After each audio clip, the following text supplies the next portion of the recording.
really excited for everyone, for us to be here. We have a great presentation for you. We'd rather, talk and teach with you instead of at you. So please use the Q&A in the chat.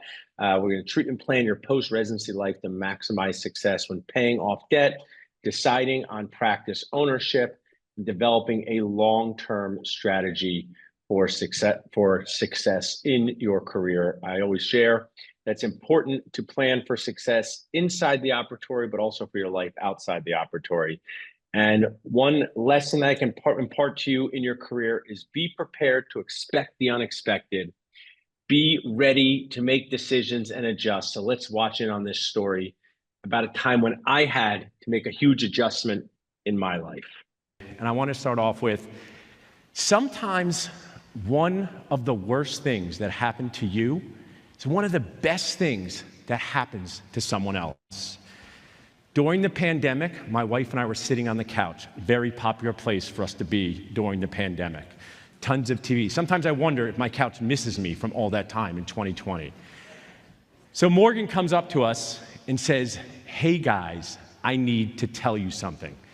Not once in the history of I need to tell you something has something been good on the other side. Need to tell me how handsome and funny I am? Not that. Said, "Hey guys, I need to tell you this, but first let me tell you who Morgan is." Morgan saved our family during the pandemic. To call Morgan a babysitter would be an insult to Morgan. She was a caretaker of our 2- and 6-year-old. Did anyone here, raise your hand, try to operate people under the age of 10 during 2020? You guys definitely deserve a round of applause like me, because it was not easy. We were running Little House on the kitchen table prairie for school with my wife and 6-year-old. I would just get up and remove my 2-year-old from the house so everyone could stay sane. So Morgan took care of our family. My wife met her early in the pandemic. She came 3 days a week. She was our sanity savior. So she comes up to us and says, "Hey guys, I need to tell you something." And I knew it wasn't going to be good. She said, "I just graduated from college. I've lived in Philadelphia my whole life. I'd like to explore new things, meet new people, and next month I'm moving to San Diego." And I said, "Oh, that sounds great, but San Diego is closed. You have to stay with us here forever." Now, while I try to be positive, this was truly devastating to us. So what did my wife do? Facebook mom groups, care.com. We were literally asking random people on the street who had other kids, do they know a babysitter, right? Because when you need help, you need help. So my goal today is think of the Morgans like the associates in your life, the people that keep you sane, the people that help you be successful, the people that are truly part of your dental family. And when they move on, for sometimes good reasons, sometimes not so good reasons, you need to find a new Morgan. So how do you find Morgans, hire Morgans, get them ready to help you in your office, and when they move on, what do you do next? So the real Morgan is here tonight watching in. She was our babysitter during the pandemic, and it was one of the most traumatizing things that anyone has done to say, "Hey, I am leaving your family. I'm going to San Diego." How do you replace someone who's so important to your success, your sanity, your safety, your family? So be ready to make decisions and adjustments in your career. Sometimes you will be the Morgan. You will be the associate dentist, associate oral surgeon who's been working with a practice, then goes and decides to buy your own practice and have to tell that practice owner you're leaving. Sometimes you will be on the other side. You'll be the practice owner. You think you're set up for success. You got multiple locations. You got plenty of oral surgeons, and their spouse gets a job across the country, like happened to my associate dentist, and they need to leave for a neurology residency. So if you take anything from seeing this CE course tonight, it is be ready to make adjustments and decisions in your life. Always be ready to hire someone to replace a role in your life, in your practice, when you need it. Don't be reactive, be proactive. Too many times dentists are reactive in their career planning and they regret it. So if you take anything away from tonight, be proactive. So I get some great parenting advice from TikTok. I was watching a video of a dad who said, instead of saying to our children, "I'm so proud of you," we should say instead, "You should be so proud of yourself." It's a different dynamic. When your coach, when your attending says, "I'm so proud of you, I'm so proud of you, I'm so proud of you," it creates this dynamic like you always need to please that person. So instead, try saying to your team member, anyone in your life, your own children, be proud of yourself for what you've done. So all of you should be proud of yourself. I'm sure you had long days today by investing in learning to make things better. It's so important that you take the time to plan for career success. Lee told me before we get started, he wished he had more of this in his residency program. I hear a lot of that. But the only reason I am here tonight is because my primary dream failed.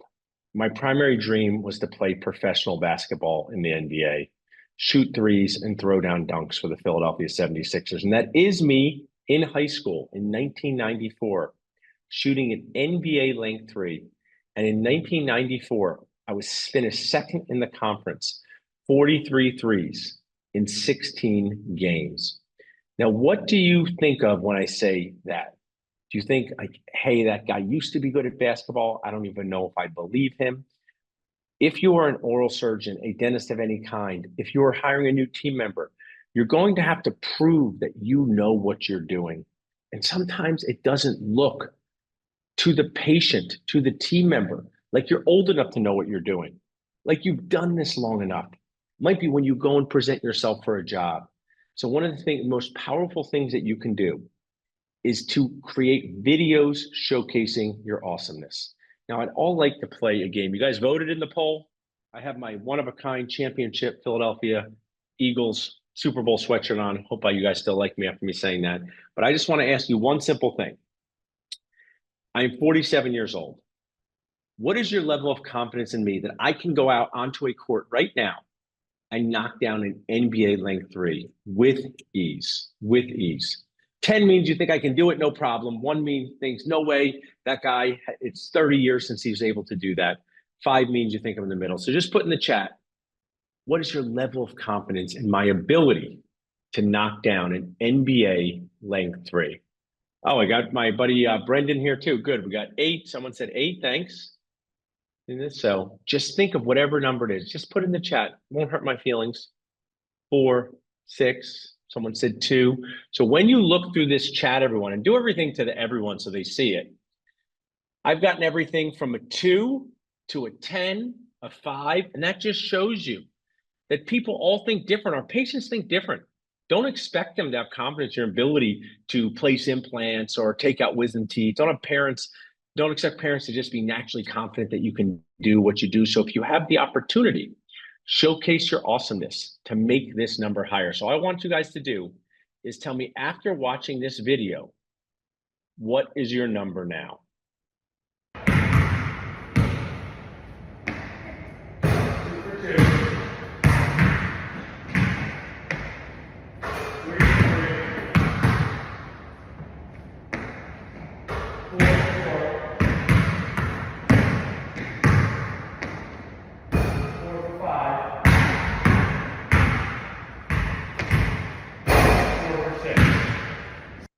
So now just take a minute. I got a 3 in there for someone.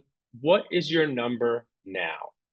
What is your number now after seeing me knock down 4 of 6 NBA threes? And what does this have to do with this presentation? I got a 7. I see I got a 7 from someone who was a 2. So not everyone is just going to believe that you're good at what you do. And this goes both ways. You're going to need to hire an attorney. You're going to need to hire an accountant. You're going to need to hire all kinds of professionals. What can they showcase through reviews, through stories, through videos that makes you feel confident in moving forward with them? It's the key to success in life. Taking people who don't know you, who are skeptical, who think the thing is expensive, and giving them the confidence to move forward. It's a phrase from To Sell is Human by Daniel Pink. So if my team puts that in the chat, one of the best books that I've ever read in my entire life, will help you as a parent, help you as a professional, help you as a leader, is To Sell is Human by Daniel Pink. So I've been on Brendan's podcast. So glad that he is here. I know some of you guys in the chat, some of you I'm just meeting for the first time. Thrilled to be sharing with you. These are the things that I do. Dad, husband, dentist who owns 2 practices, speaker, founder of Dental Nachos and Dentist Job Connect. Those are 2 companies that I run, but also a brother, a friend, human being, trying to figure it out just like you guys here. And I brought so many people here with me to help you. We're going to meet them in a minute, but I also want to share with you, I'm a big fan of this concept called FIPS, Friends in Your Phone. When you need help, you text somebody. When something goes right, you text someone to celebrate. When something goes wrong, you text someone to cry inside or outside together. So all of you, this is my personal cell phone number. I would love if you just text me, tell me your name, where you are in this dental world, what program you go to, and I would love to be FIPS because there might be an opportunity for me to help you. There might be an opportunity for you to help me. And at the end of the day, we can just feel more connected because dentistry can be a very, very lonely profession, even though we are surrounded by people. So before I bring up my panelists, I want to share with you a story from my life that it was 8 a.m. on a Saturday morning and 70 New Jersey State police officers were staring at me, not saying staring at me. What does the New Jersey State Police have to do with finding a good job? So on this Saturday morning, my brother Jeff and I were doing dental exams for New Jersey State Police recruits. They had a day where they took the recruits. They had ENT, they had ortho, they had ophthalmology, they had dentists, and all we were supposed to do was look in their mouth and make sure they didn't have a serious enough dental problem, acute abscess or infection that would prevent them from going to boot camp.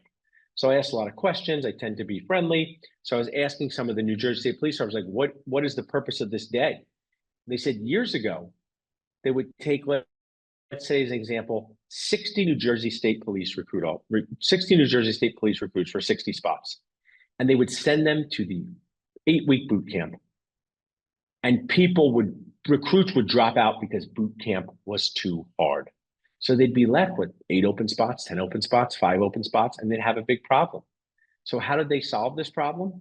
They now took more recruits than they thought. So let's just use this example. And they took 72 recruits and they ran them through the dental day and they ran them through the ortho and all those things. And they sent them to a weekend practice boot camp. And they sent them for 1 weekend. And after that weekend, they said to everybody, who wants to move forward with real boot camp? And of course, 8, 10, or 12 would drop out, but they would have their 60. And I thought that was such a brilliant system that we should apply that to our dental lives. So when you are looking for a job, observe at that practice before you say yes to the job. And most definitely have a dental focused attorney review your contract. I'm not a fan of clinical working interviews, but I'm a huge fan of going to a practice, seeing the energy, seeing the workflow, just observing before you say yes to that job, because you're going to find out something that's going to make you more likely to move forward or less likely to move forward. So these are my 2 most important tips. Observe at that practice and have a dental focused attorney review your contract. So tonight we're going to discuss how debt impacts practice ownership, understand how to work with advisors to help plan for financial success at every stage of your career, review trends in the dental profession regarding practice ownership versus being an associate dentist, and how to build your team to make these big picture career decisions. There are associate specialists out there earning amazing incomes without any ownership responsibility. And that may be an awesome life for you. There's also an awesome life with owning practices and building groups. Make your decisions with purpose, make them with information, get the information you need to succeed. My panels are going to be my awesome friend and sponsor of my group, Jim Kashmir, who talks about disability insurance. We're going to talk to him tonight. It's from Student Loan Planner, also a friend and sponsor of what I do, Jake Courtney.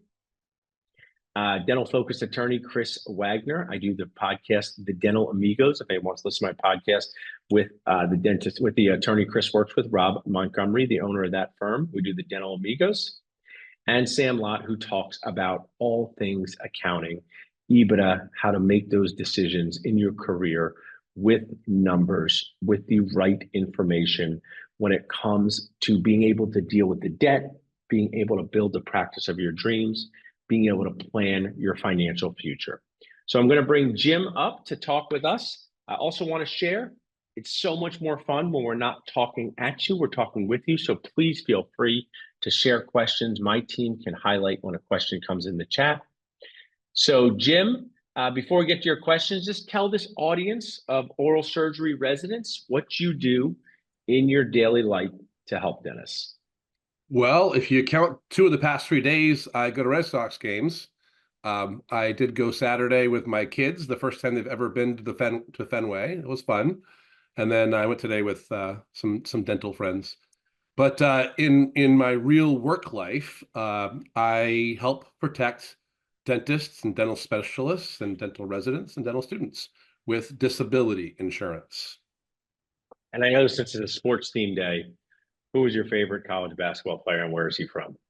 Uh, Albert Einstein. Can you see it on my wall back there? It was in honor Yeah. of your I don't know if you guys can see that. I had it blurred earlier, but anyway, Einstein. what's that, Paul? I said my residency program at Einstein. I appreciate it, but Yes, more yes. modern day, who is your favorite basketball Okay, player? Cooper Flagg. He's from Maine, and if you've ever been to Maine, then you know that everyone knows everybody. So, one of the bankers that I went to the baseball game with today used to go camping with Cooper Flagg's grandmother and mother. It's weird, I know, but it's true. Very, very cool. Well, let's just review some things about protecting yourself through disability insurance because it's so key to being successful in all the things that we do. But why should an oral surgery resident about to go into the real world, or maybe even now during the residency, why should they get disability insurance? For all kinds of reasons. The obvious one is to protect your future. If you get hurt or sick and can't practice oral surgery or any sort of dental work at all, then you have a lot of money on the line. But really, while you're early in the residency, you're really protecting yourself, the insurability, because what you typically do when you are leaving dental school and into your residency is you are buying an option, a future right to buy more disability insurance down the road. So if you've already done that, good for you. If you haven't, then you should consider doing it sooner than later because our health and our insurability is fragile. Yeah, and I mean, you have so many stories with one of our dental nachos speakers who is an endodontist. That's a different type of specialist. They do root canals. Just so you were root, they shaved the teeth, and the people tonight ripped them out of people's heads. So it's kind of like Cowboys, maybe Giants and Eagles fans, or Cowboys and Eagles fans. So they are on opposite ends of the tooth spectrum. But a specialist who had, I think, an accident in her garage, and that was the end of her hand and her endo career. So life happens, surprises happen.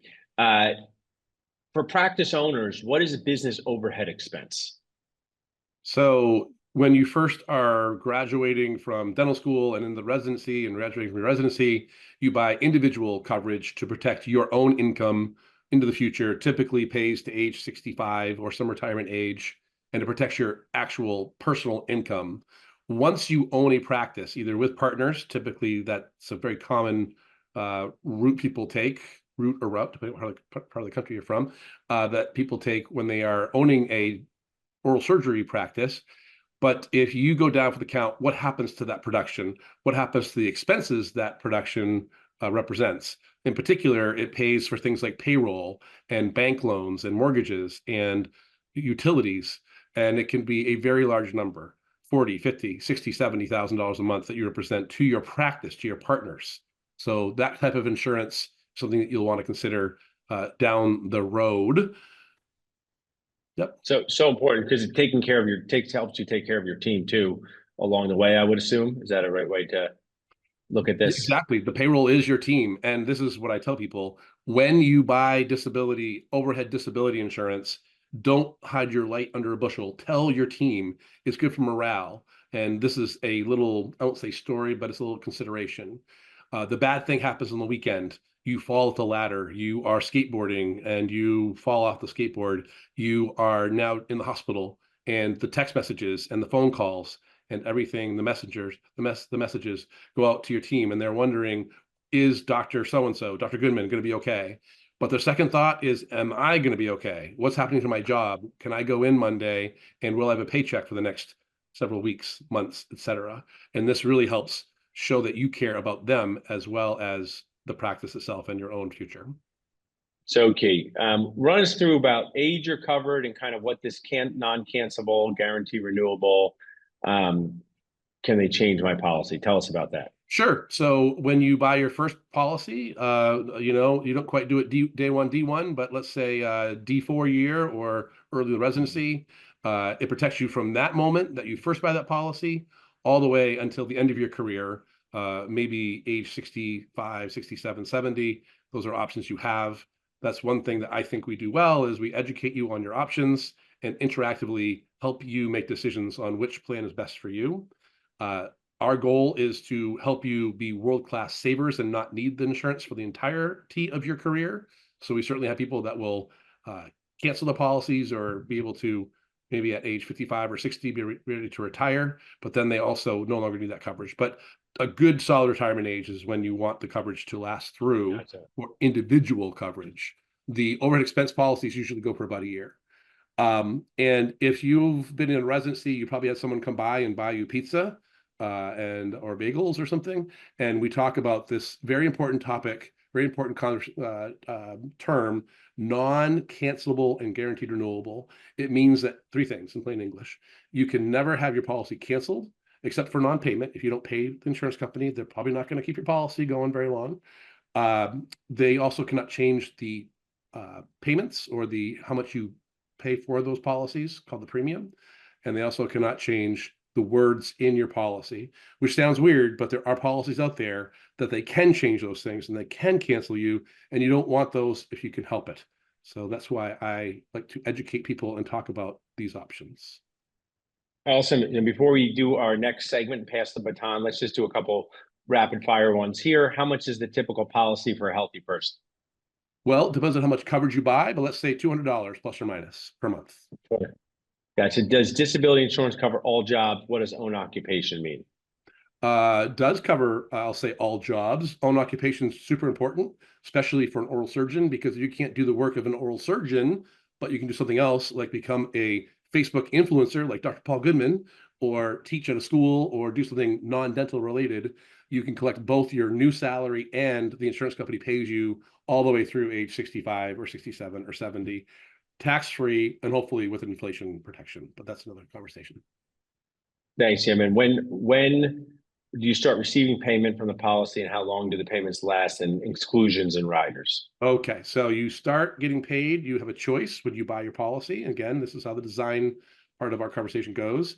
You can choose to get paid as early as 30 days after the injury. I don't typically recommend that because it is more expensive that way. So my best advice is usually 90 days. You can choose 6 months, a year, even 2 years. 2 years is crazy. That's who's got that much time, and who's people that give you money and loans and have bills will let you go 2 years without paying them. I don't know many. And then what was the other thing you asked me? Exclusions. Oh, yeah, this is an important one. If you have had any medical history, which many of us have, then that can affect if you're going to be covered for everything. And one of the things that you want to do with your broker, we're brokers, by the way, is really have that dialogue and figure out what's the best strategy, because there are some folks that don't do this in dental every day, and they may not understand that you do have options around those exclusions. So if you have a policy of exclusions, let's chat, because we have strategies, I'll just say. Well, Jim, thanks so much for doing this for us. Sorry, we're going to bring you back here. We're going to bring you back at the end for some questions. You're always nice to go first. No one ever says, I can't wait to hear the disability insurance specialist. It's like, the other day, this is a true story. My wife had some 6-year-olds over with my daughter, and she literally went to the refrigerator, took out the celery, and said, who wants celery? And not surprisingly, no 6-year-old said, I want celery. So we appreciate you being our celery, because we need this celery. Answer the log, Paul. Answer the log. That's what you do. You have not having disability insurance. There's a dentist I know right now who is on the brink of losing their home by not doing this early in their general practice residency. So it's not the most fun thing to talk about, but I truly appreciate it. You cannot build a financial dream if your ability to earn income or get income is ruined. So Jim, thanks. We'll have you back at the end. Appreciate you sharing. So next person I'm going to have up is awesome Jake Courtney, and I'm going to let him share his screen. So I'm going to stop sharing mine. And Jake, I'm going to turn this over to you. You have, all these D words, disability and debt, right? But another important part to manage, because it can be confusing, overwhelming. I always learn something new from you guys. So do you want to see if you can share your screen okay there? Anyone here, you have such a big group, please feel free to comment. I will be back, Jake, at the end. Thanks so much for being here. Great. Yeah, thanks for having me, Dr. Goodman. All right. So, obviously the vast majority of oral surgeons have student loans. It's kind of a a necessary evil in pursuing this career path. So, we are the student loan experts in the world right now, which is a very young industry, but it's become more and more of kind of a pain point, obviously, with dentists and dental specialists out there. So, who we are, we're about 25 different consultants, a group of consultants here. We've advised over 19,000 people and an aggregate $4.2 billion of student loan debt out there, with a projected $1 billion of savings.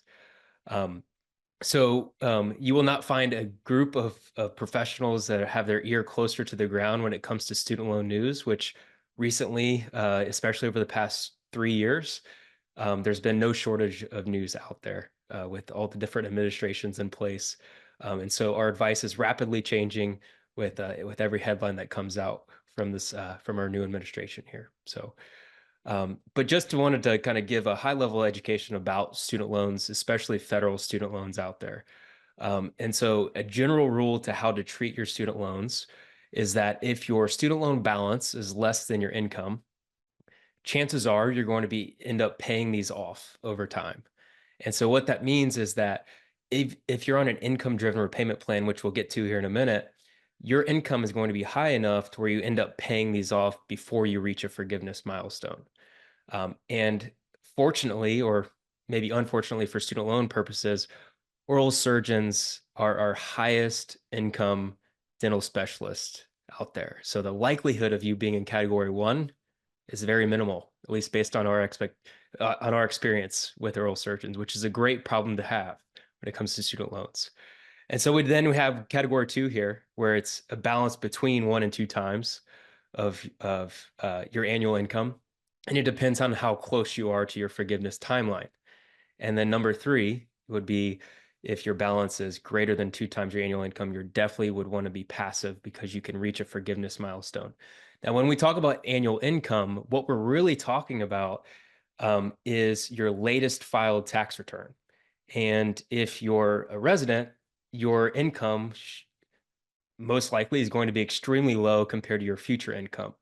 And so while you might not be a great candidate for forgiveness over the long term, what federal student loans do is they provide you with flexibility of your minimum cash outflow to cover your student loan payment while you're pursuing other ventures in your life, like owning a practice or starting a family or buying your first home, or whatever. The list goes on and on about things you want cash for, that you don't want to just shove everything to your student loans and basically wait on all of those things that you want to do.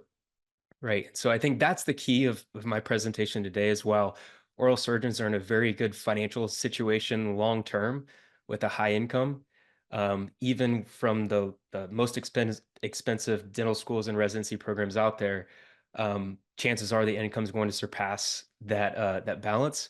It doesn't necessarily mean that you should just shove every last dollar of your take-home pay toward your student loans.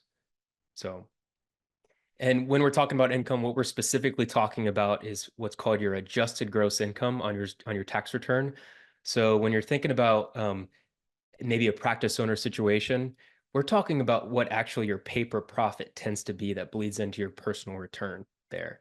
So a lot of times, especially in your first couple of years of practice ownership, you might be buying equipment, you might be, hiring new staff.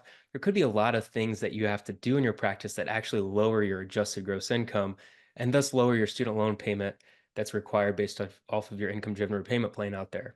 So we'll get into the specifics there, but just know that there's nothing more flexible in terms of debt than federal student loans out there. And the reason why they're flexible is because we have income-driven repayment plans. And so when we think about most of the people that are on this call, they're likely, so if your oldest loan is newer than 2014, you're eligible for a plan here called New IBR. Now, we have a lot of alphabet soup when it comes to these income-driven repayment plans, and we know you have enough alphabet soup already out there in your industry. So what we want to try to do is just make sense of this in terms of the plans that you should care about. And the one specifically that I would care about if my oldest loan was after 2014 is this one right here, which says you're never going to pay more than 10% of your discretionary income. And if you make this payment for 240 payments, which is 20 years, that remaining balance is forgiven. No matter what the balance is. It could be $1 million.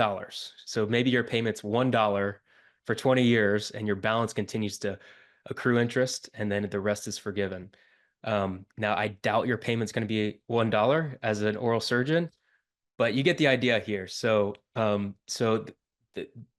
the idea that an oral surgeon reaches forgiveness, let's move this out of the way. The idea that an oral surgeon reaches forgiveness is the fact that it's answering the question, will your payment be large enough to pay off the loans in 20 years or low enough to still have a remaining balance at the end of the 20 years? And so what we do is we try to develop a game plan, a strategy to maybe it's not pursuing forgiveness, but it's providing that flexibility while you're trying to do everything else in your life with your cash flow. And then once you're at a certain point in your income, then it's time to be aggressive, pay them off in accordance with the rest of your debt. Now, this isn't as common for dentists in general or dental specialists, but this is the closest thing you're going to get to free lunch when it comes to student loan forgiveness. And that is, 301 to 600K. That is, just looking at the poll here, we're at 53% between 300 and 600K on the day you finish rest. So just keep in mind when you see that balance, that's pretty average for oral surgeons. So don't feel like, you've got this mountain of debt that you're never going to be able to pay off. So, but yeah, going back to public service loan forgiveness. So you have to work full time at an eligible employer. Most of the time, these are VA clinics, FQHC facilities. Sometimes maybe oral surgeons can be in a more hospital system. But either way, they have to be either a government organization or a 501c3. They have to work there for full time, at least 30 hours a week for 10 years. And then after the 10th year, the 120th payment. So you can imagine that it's all about payment count with these student loans. But after that 120th payment, the balance is forgiven tax-free. And this is not a myth. This is reality. We've done this 500 different times for different clients out there that have reached forgiveness, public service loan forgiveness. So despite what headlines say out there, it is a legitimate program and we've seen it actually work out there. So, but it's not as common, for dentists as opposed to physicians out there, obviously. So, and then the one that we just mentioned, income-driven repayment loan forgiveness. If your loans are newer than July 2014, you're eligible for a plan that is 20 years, and then the rest will get forgiven. However, like I said, it's not as common for oral surgeons out there, but just know that at least for the first few years in residency, after residency, you can give yourself a very, very minimal payment that is very digestible as you're applying for other debts, like a mortgage or a practice loan or car loans, whatever it might be. You have a very low monthly payment that shows up on your credit score or credit report, and that you can use and not feel constrained by living on beans and rice while you have student loans. Jake, just because you're creating some commotion in our chat, which is great. Not commotion, some curiosity. Okay. Can you specify if years in residency count towards the PSLF if you are making payments? Yes, they do. And in fact, one kind of blanket advice that I'd recommend at this point is if you're in residency, instead of being an in-school deferment, you can always call up your servicer and say, hey, I'd like to waive my in-school deferment and get into repayment. And that repayment is based off of your last filed tax return, which could be very low. And just to give you an idea, $70,000 adjusted gross income in 2024 would get you to about a $400 payment on a new IBR, right? And you're getting payment credit towards public service loan forgiveness in a residency program. Awesome. And what do you guys foresee in the coming years of PSLF? Yeah, so I guess in terms of the likelihood that PSLF would be terminated from this, or I guess removed from the system or repealed. I'm assuming I'll that let them keep going. They can yeah, clarify. We'll also have time there. Maybe they could clarify. Keep going. Doing great. sure, yeah. Um, yeah, just in terms of PSLF, the PSLF program has been around since 2007 with the Bush administration.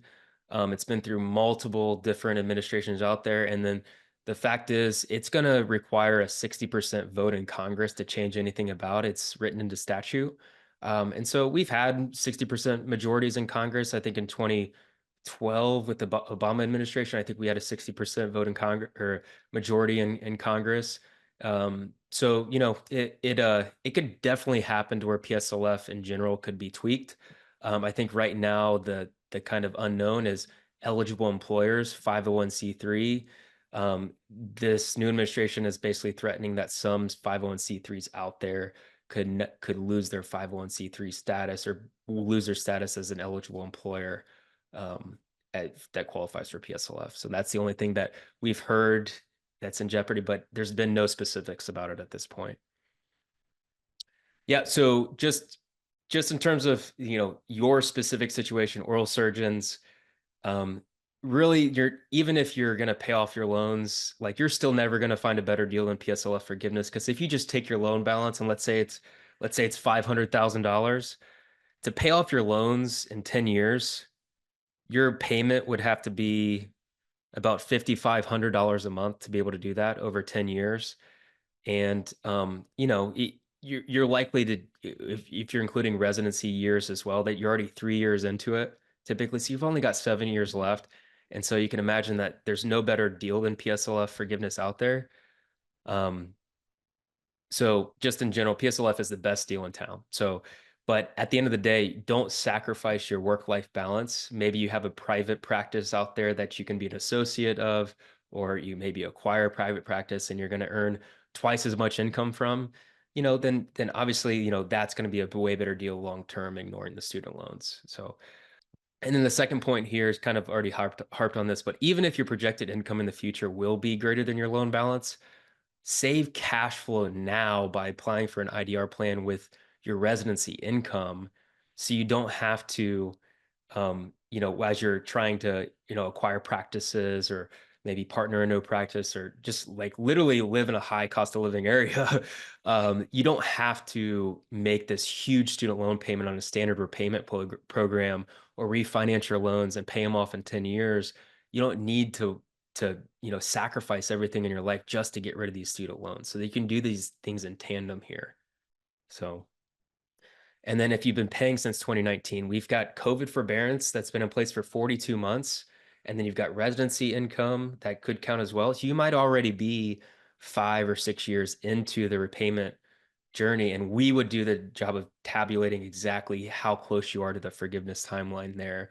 So that's something that, if you've been paying for that long, you could be fairly close to forgiveness where it could still make sense for you to, depending on how many payment counts you have there. And if you're on SAVE forbearance, there's about 8 million people that are on SAVE forbearance right now. And your goal is to pay these off in the long term anyway, because your income's greater than your balance. Then you should continue on this 0% interest. We don't know exactly when that's going to end, but obviously getting 0% interest while you can get a 4% yield on in your high yield savings account, you're playing a little bit of arbitrage there for interest rates, build up your cash savings, and then you could, maybe refinance in the future and throw a lot more at the loans. So, and there's one more question here about SAVE. Yes, there's definitely, we think it's a 95% chance the SAVE plan gets struck down from, or I guess repealed from the program. So just as easy as the Biden administration launched SAVE, we think it's just as easy for the courts to rule that it's no longer a viable plan. It was unconstitutional. And then the Trump administration can come in, and even if the courts rule favorably, to kind of pull SAVE from the options out there. So it's just really it's not a matter of if, it's more about a matter of when, and it could definitely be sometime this year. There we go. Awesome job, Jake. That was great. We'll have you back again for any last minute questions. Appreciate you sharing with us. And we're going to get ready for our next presenter. Really great value that you shared with us today.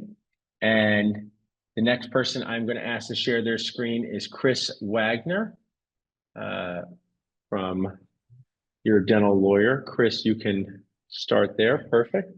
Thanks, And Paul. you can, Thanks, perfect. Jake. You can get your screen shared.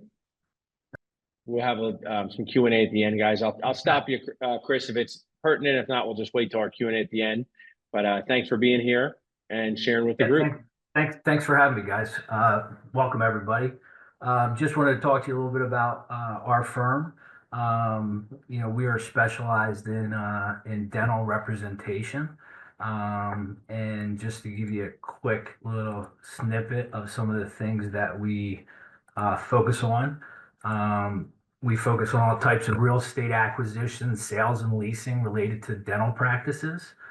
We focus on practice sales and acquisitions, employment agreements and human resources, as well as partnerships and buy-ins. They're kind of the categories that I would say fall under the corporate law and the business law associated with dental type practices and oral surgeons and the different specialties that we represent dentists in. So kind of like a one-stop shop. And as Paul kind of indicated before, it's obviously very important to have, dental specific type attorneys working for you to protect your needs, protect, your investments, make sure that you understand the obligations that you're getting involved in, and just having a good contractual awareness of the contracts that you're getting into. So we're going to spend a couple minutes here just kind of talking about contracts and kind of diving into some of the things that you should be aware of. First thing, business contracts, what's in there and what isn't. There's multiple types of contracts that you could be faced with as a dentist, and especially if you're going out for your first employment. The key is that no contract is the same. So, a lot of you guys and females obviously have done a fantastic job getting to where you are, both from education, hard work, and all this stuff. You may have negotiated certain, commercial or residential leases for apartments or even home ownership. You've done loans for yourself. You've also possibly have done some car leases, but at the end of the day, those things are definitely different than what you would see as a business contract. The various different business contracts, and we'll go through a few in today's presentation. But the key really is, as they say, the devil's in the details. There's certain provisions and situations that you just want to make sure you're aware of when you're reviewing agreements and negotiating agreements, and that's kind of why it's best to kind of reach out to professionals and attorneys to kind of do that with you. The first thing we're kind of look at will be like letters of intent. So a letter of intent is basically an agreement if you're looking to acquire a practice or possibly buy into a practice that's already existing. A lot of oral surgeons tend to have more partnerships, and we're going to get into that in a couple minutes. A little bit different than a regular general dentist, which might have someone do a startup or a single owner, things like that. So the letter of intent is basically the roadmap associated with the contract. It's kind of like the outline of the transaction and where the contract documents are going to go. So a couple things key with the letter of intent, just so you kind of have an understanding, because sometimes at the initial phase you might have, and we'll get to this in a second, certain advisors. They could be brokers or consultants that are helping you at that time.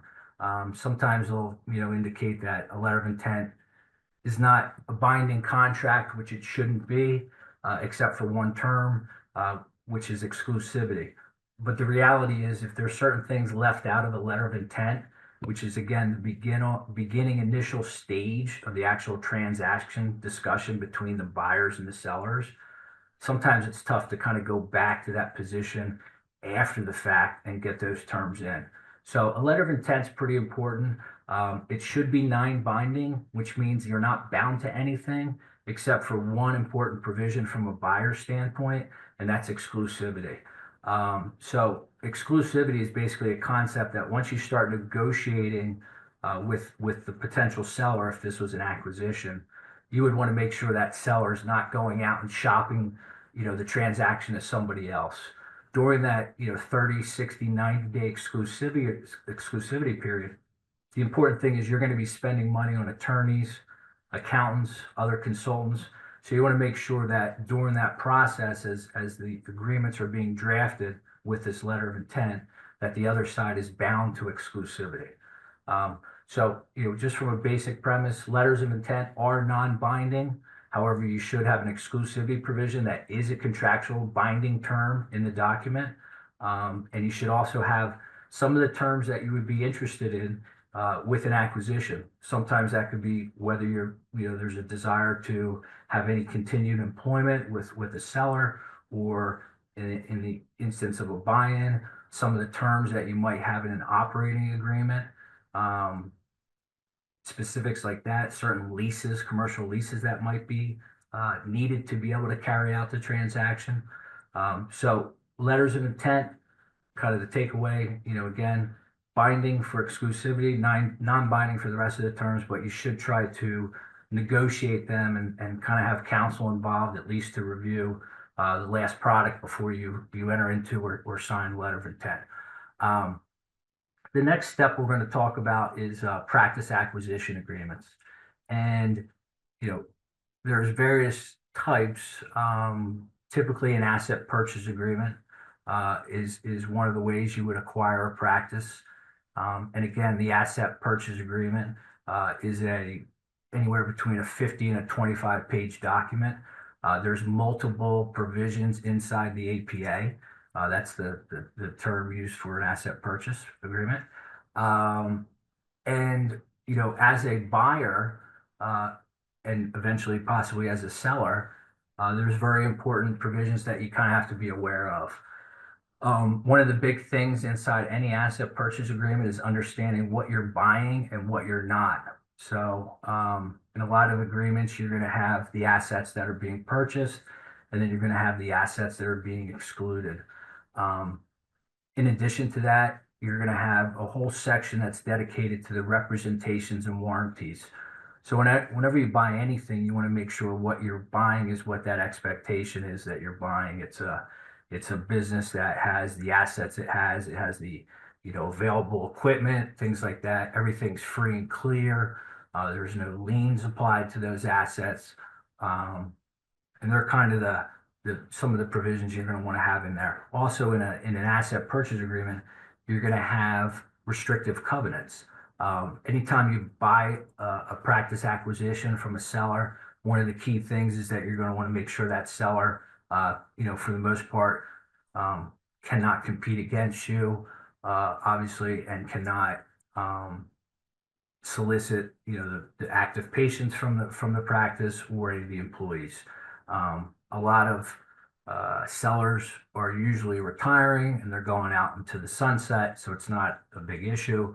But sometimes it can be a negotiating point between the parties to make sure that there are strong restrictive covenants, which are certainly enforceable when you're coming to a sale of a business type relationship. So that's something to bear in mind. Also, inside asset purchase agreements, one of the key parts is there's conditions to get to a closing. So usually the typical scenario will be you enter into a letter of intent, then the parties will negotiate a definitive agreement, which is the asset purchase agreement. They'll sign that asset purchase agreement, which is going to bind both parties to move forward with the transaction. And then there's going to be conditions that come about over a period of time before you can get to a closing. And some of those conditions will be the securing of financing. It could be an assignment of a lease. It could be the ensure that there's restrictive covenants in place for the associates that are at the practice. There's some of the typical things that will happen in between the signing of the asset purchase agreement compared to the closing. And once the closing happens, that's pretty much the completion of that transaction. So that's from a practice acquisitions agreement asset side transaction. Another type of transaction that comes about pretty commonly is practice buy-ins. So a buy-in would be a little bit different. It would be something where there's a practice, and maybe there's two other partners and somebody's buying a third. So now each partner has a third, and this happens a lot in the oral surgery type or surgeon type groups, because the fact that there's usually multiple owners in some of these practices because of the responsibilities with the hospital services and things like that. So they're a little bit different than general practices. And the keys with practice buy-ins are probably a little bit more complicated. And the reason is that, the issue is you're buying into a relationship with two other people or one person, or it could be up to four. And, the purchase agreement is going to kind of identify, the practice, the assets, whether they have debt, certain things that are going on, to be able to get a good idea of what that practice, how it's operating. And then in addition to that, a key part, and this is certainly an area that can get where the devil's in the details, is an operating agreement. So for limited liability companies or professional limited liability companies, the governing document inside of a company is called the operating agreement. If it was a professional corp, it would be a shareholders agreement. Those documents are super important from the standpoint of you guys, anybody who's buying into a practice, because that document governs the relationship of the owners. It talks about how management is done. Is it vested in one person? Is it based off of your ownership and equal votes? What happens when there's deadlock between the partners related to either the clinical practice or administrative functions? There's certain statutory requirements in each state that kind of explain in detail certain fundamental majority decisions that are required to be voted upon unanimously by all the members. So these are really important things that protect you, that need to be in the operating agreement. Sometimes they're not. We have a lot of clients that come to us after the fact where they want to sell. We did not participate in any of the drafting, and it turns out key provisions such as the ability to even sell are not fully vetted in the document, and it comes up with a lot of difficulty. So, just one thing to take away, that if you're thinking about getting in a buying into a practice in the coming years, it's a fantastic thing. You want to make sure that you have somebody with you that can help with the operating agreement, all the purchase documents, and things like that.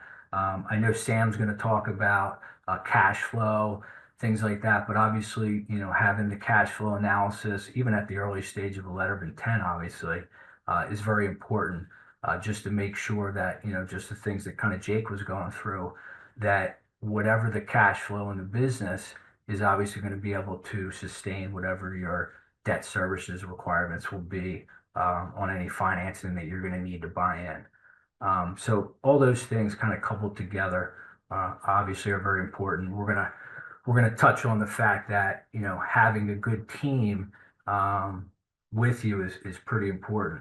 So with the contract, certainly recommend having an attorney review your agreements all the way from the letter of intent stage through the negotiation of the purchase agreements, which are the practice acquisition agreements, or if you're buying, the buying agreements, which would be the operating agreement and partnerships. Also, sometimes with certain buy-ins or certain startup type acquisitions, there are commercial leases involved.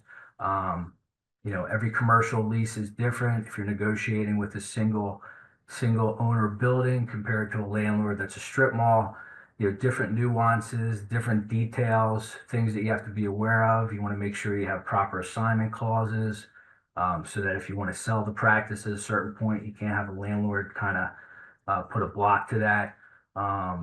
There's certain exclusivity provisions where you don't want a oral surgeon to pop up two doors down from you.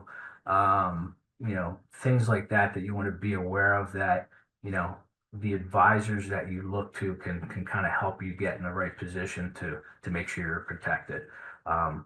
So with that being said, we're going to move into, the fact that no matter what you do, be careful of who you take advice from. There's certainly, a good amount of dual agents, I'm going to call it, that kind of represent the seller and the buyer in certain transactions. There's a few kind of left in Florida they're not attorneys, but they actually try to represent both sides. Anytime you see something like that, it's usually a red flag. It's not in the legal profession, and I think accounting as well. It's not even permissible to be able to represent both sides. So if you do come in contact with some kind of agent or broker or something like that that's willing to kind of represent both sides, it's probably something you want to kind of stay away from. But building a team is very important. You guys have, again, invested in tons of time and energy to get where you are, and you want to make sure the next, 10 steps you take are done right and set you up for great success and protection. So certainly recommend seeking out respected and knowledgeable advisors. Don't cut corners when assembling your team. You certainly get what you pay for. There are tons of attorneys who dabble in a little bit of everything. And there are, a small set that do dentist focused practices in the corporate structure. So you definitely get what you pay for, depending on the experience level and the skill set related to having somebody who's a specialist. And then certainly rely on your referrals of professionals that you know, or reach out to your attorneys or CPAs that we're going to talk about a little bit to help them with making recommendations to other advisors that you'd like to have on your team. The accountant is very important. Again, Sam can get into that, but cash flow analysis, all that stuff, you have to make sure that stuff works, or there's, even if it's the best deal in the world, if it's not going to cash flow, it's not something you can do. But consultants, if you're looking to do a startup type practice, you're going to want to have somebody who's kind of a consultant who is in the industry, has all the connections with the vendors for the certain equipment that you want to build out of the space, all those things. So they definitely add a lot of value, efficiency, and kind of get you in the good position. And if you're looking for some kind of new startup, you're going to have a real estate broker who is specialized in dentist practices usually, or medical office spaces for what you're looking for. You definitely want to have somebody specialized there. And core members, definitely look at people who can, based off of referrals, interview as many different individuals as you feel comfortable with. There needs to be a synergy between yourself and whoever you hire. And I think if you have those people in place, it's definitely going to make the next steps and the decisions you make easier, more efficient, and designed to protect you in your investments. Because at the end of the day, you're going to be, whether it's a buy-in or a startup or an acquisition, you're going to be obviously obtaining even more financing to do that.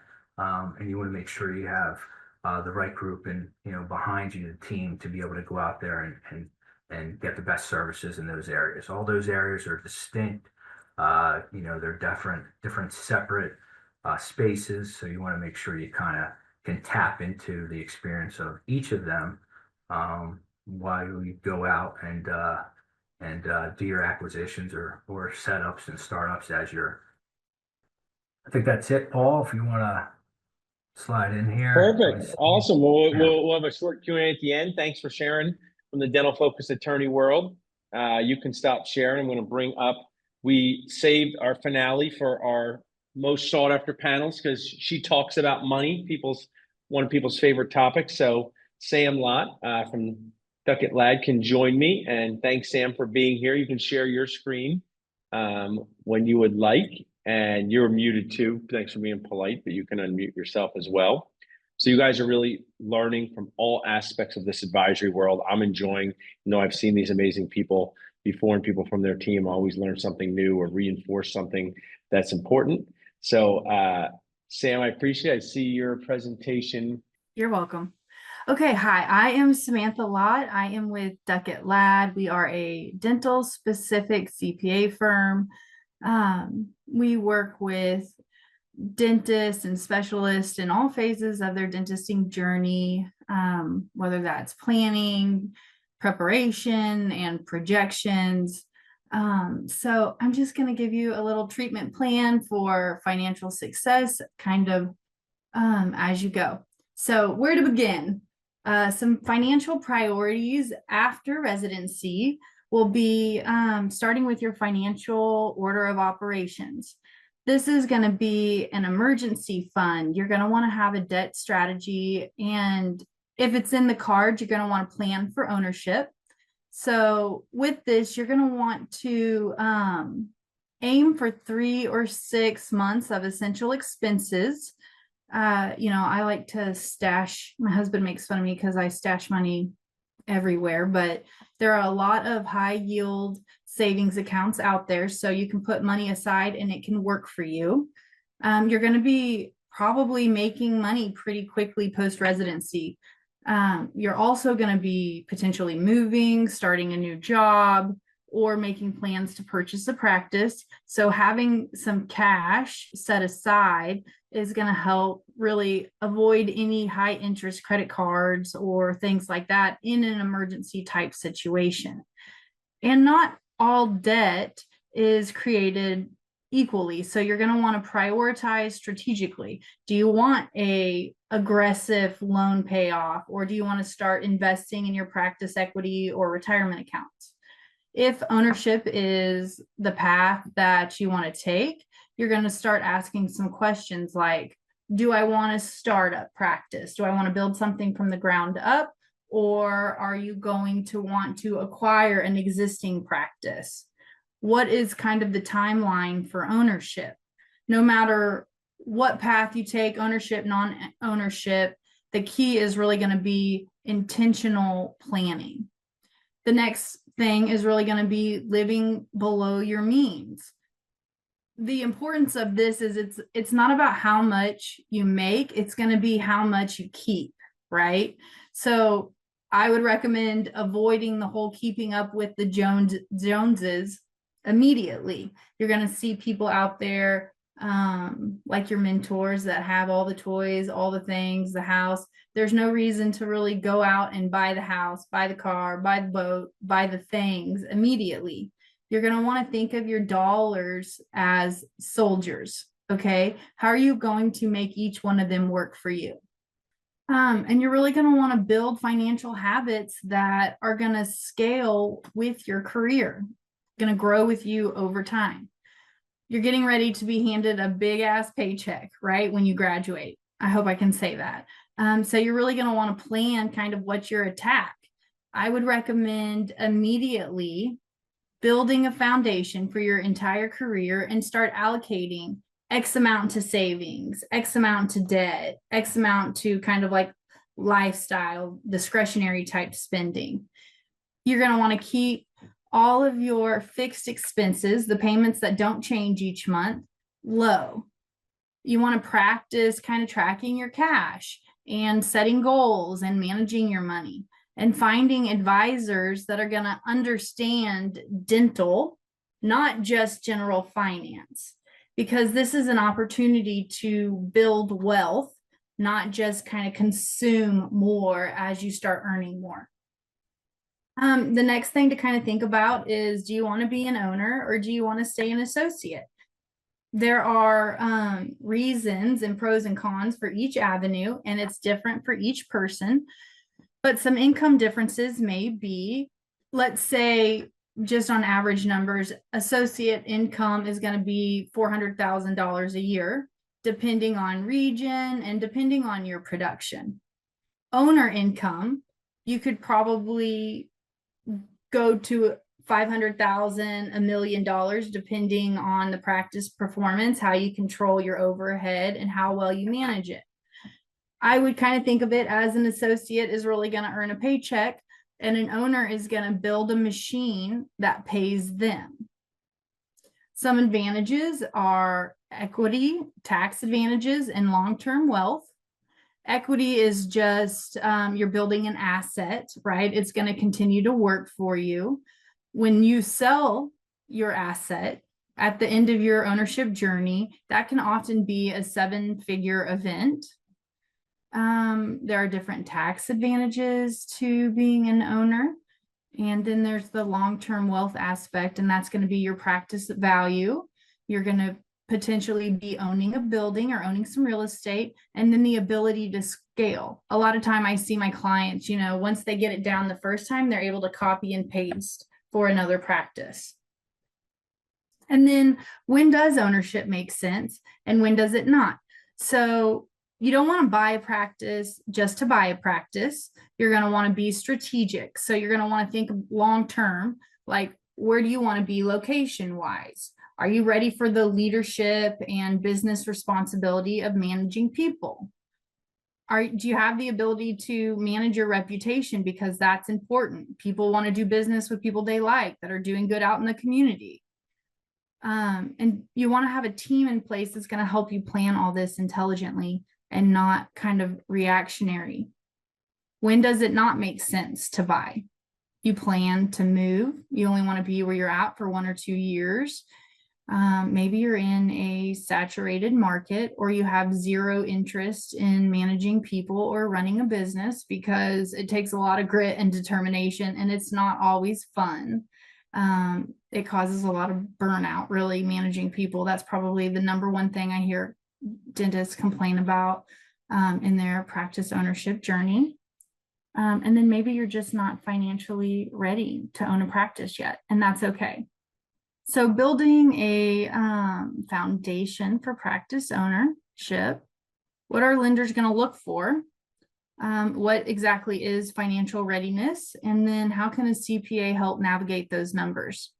So most of the time, high level lenders are going to look for liquidity, production. Banks are going to want to see that you can produce your numbers. I would really, side note, make sure that you understand your production reports. Make sure that you're asking for those because you should know what you're producing.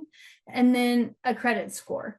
You're going to want to kind of, whichever lender you decide to go with, they're going to have a number in mind, but having a good credit score kind of revolves around paying off consumer debt and keeping your utilization low on your cards. And you're also going to want to remember, you want to avoid any big purchase right before applying for a loan with any lender. Okay, so what does financial readiness look like? Consistent income. You're going to have that emergency fund we talked about earlier, and you're also going to want to have an ownership fund, because a lot of times my clients, if they have a startup, sometimes they're not paying themselves for some months because it's more important to get the business up and going. You want to minimize your consumer debt. You want to have pretty clean personal financials. And then you've talked to your bank and your CPA, and you kind of have a good plan and the right advisors in place to help you make these decisions. How exactly does a CPA help you with practice ownership? They're going to help you do some due diligence and evaluate the numbers. Is this a fair asking price for the practice that you're looking at purchasing?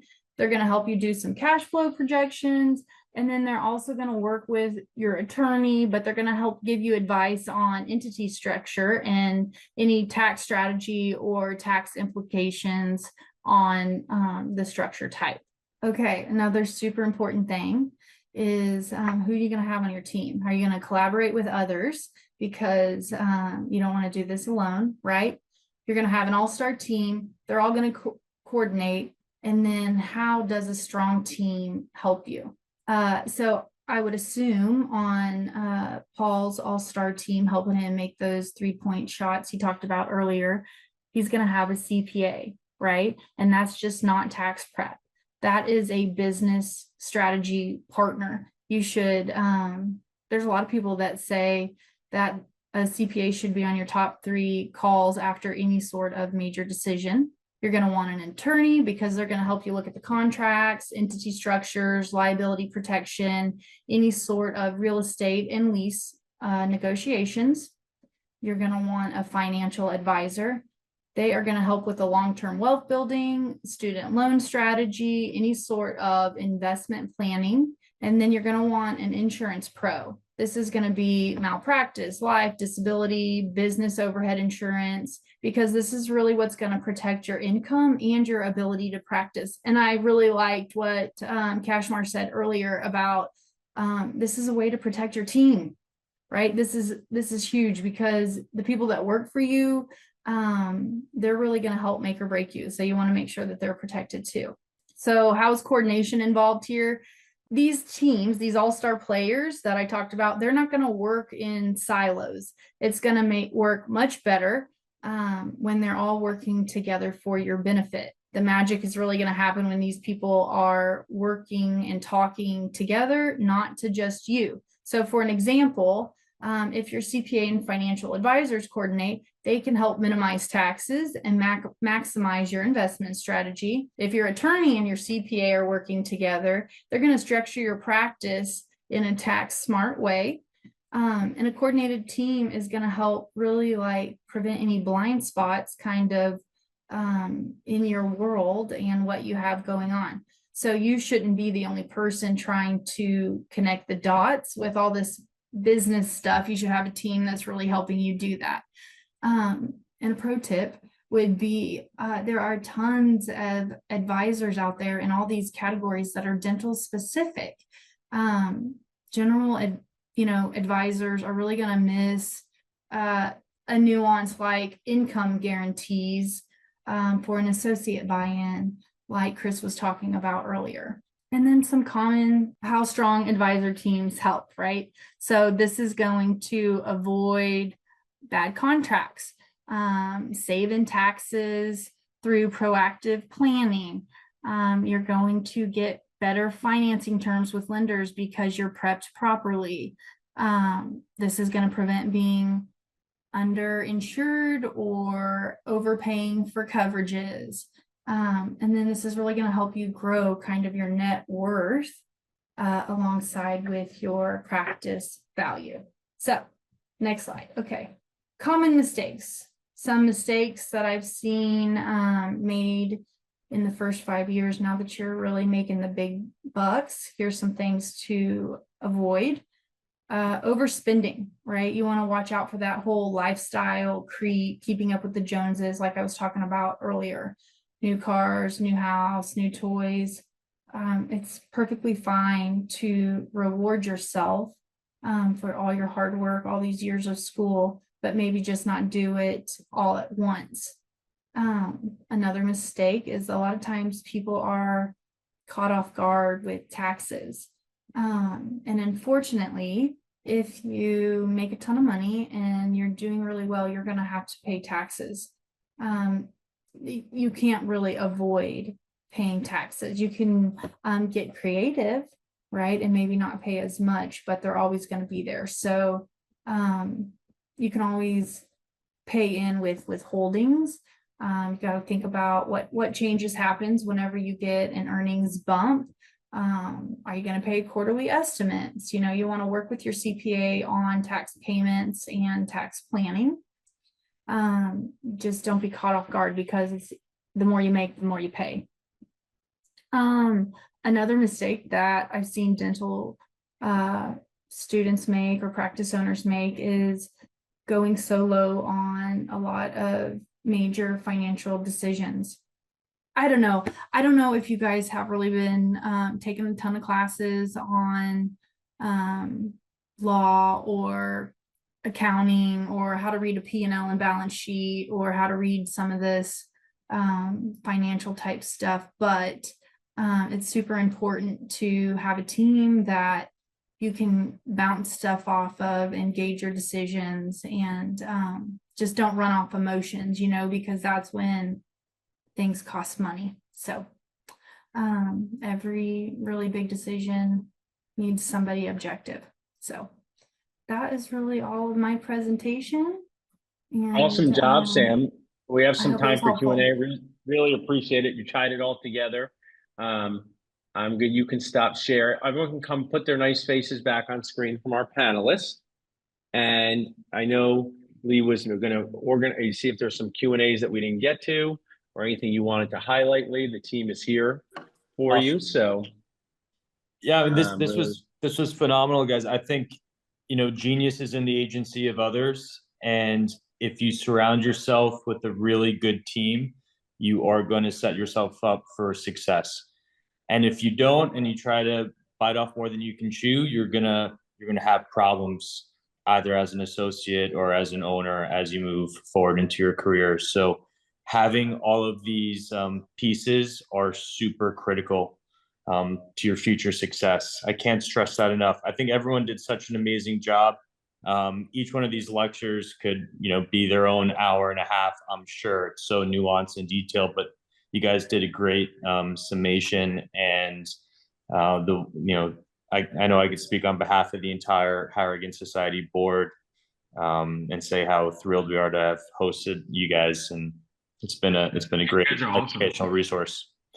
I know that, sometimes like these topics, they're like, they called it my calisthenics, like the stretching of our world, but you can get hurt if you don't stretch, right?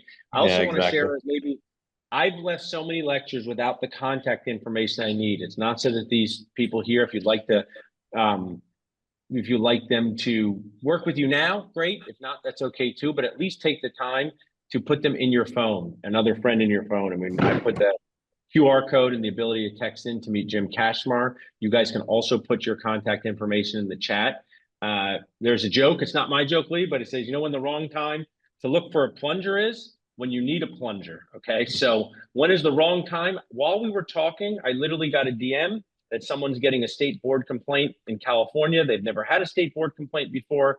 What do they do? And that is to talk to someone like Chris. And they said, do you have any recommendations? So you have here a student loan planning expert, a disability insurance expert, a CPA expert, a attorney, a dental focused attorney expert. And one of the other things I can't impress upon enough, maybe you've seen this, Lee, 7 years in, is your advisors refer you to other good people along the way, right? You've had an advisor connect you with somebody that you would never have met, but your CPA knew somebody and your attorney knew somebody and your disability agent knew someone. So take this time, guys, to collect people in your phone.